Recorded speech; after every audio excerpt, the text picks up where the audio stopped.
So, thinking about those little what if makes a huge difference when you are creating new automation.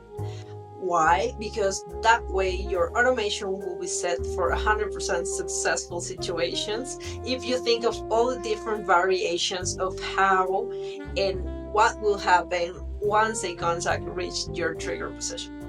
So, following the example that you said, which is that sometimes you receive a form submission, and if that is new, then you will create a new deal and follow up. But sometimes more people from the same company will also submit that form, and what we'll create is multiple deals for one single company, and you only need one, so it can get very messy, very confusing, very quick.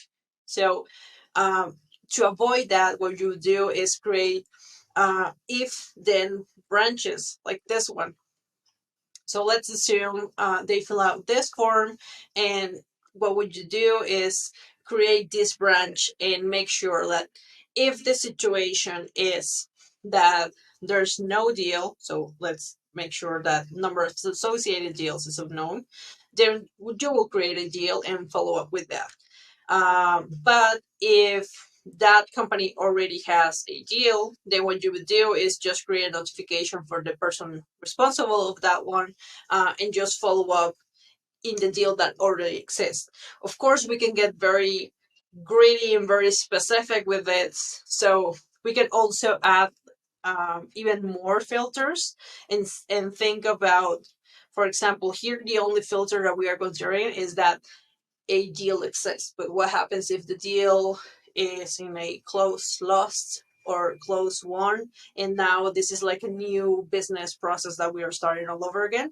We can create more filters and be more specific. If, for example, if you have like multiple pipelines that follow different sales, you can filter by those. So if this applies by just one pipeline that they have a deal but not the others, then you might want to create another pipeline, I'm sorry, another deal into another pipelines.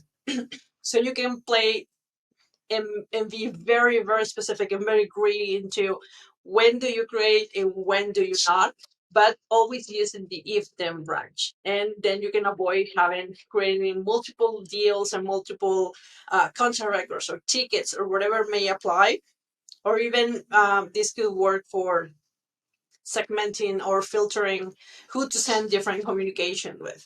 So always branching your workflows, best idea. And the first step into doing very specific workflows is thinking of all the different situations that could happen and all the what ifs.